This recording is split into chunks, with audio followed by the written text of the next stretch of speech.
और জাহান্নাম যেতে হবে অতএব পর্দার ভিতরে তুমি চলো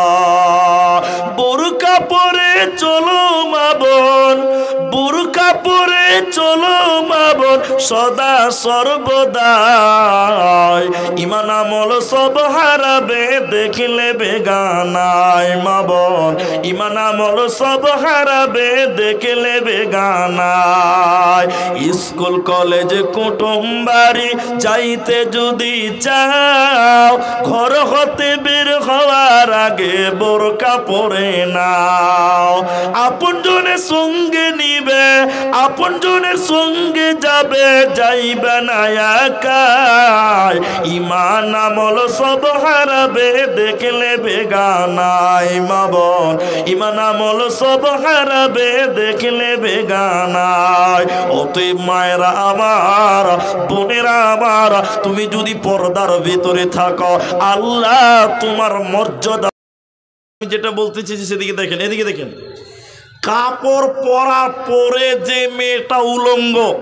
ওই মেয়েকে আল্লাহ নবী বলছেন জাহান্নাম দেবে এখন কোনো মেয়ে যদি হাফ হাতার ব্লাউজ পরে শাড়ি কাপড় পরে তো ওই মেয়েটার প্যাট পিঠ বের হয়ে থাকে না ভাই থাকে না হাফ হাতার ব্লাউজ পরে শাড়ি কাপড় পরে কোনো মেয়ে যদি বড় চাদর গায়ে না দেয় ওই মেয়েটার নামাজ হবে না ওই মেয়েটার নামাজই হবে না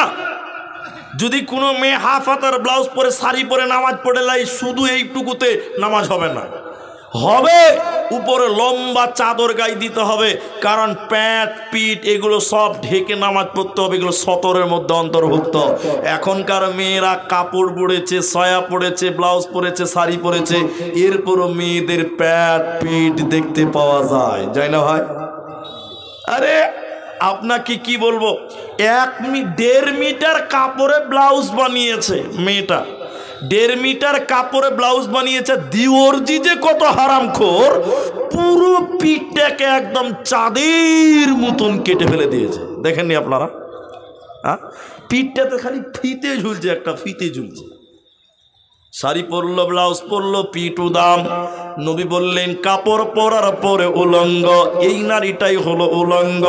শুধু তাই নয় আল্লাহর নবী বললেন শুনে নাও হে পৃথিবীর নারীরা জাহান্নামী নারী কারা যারা চুল বানবে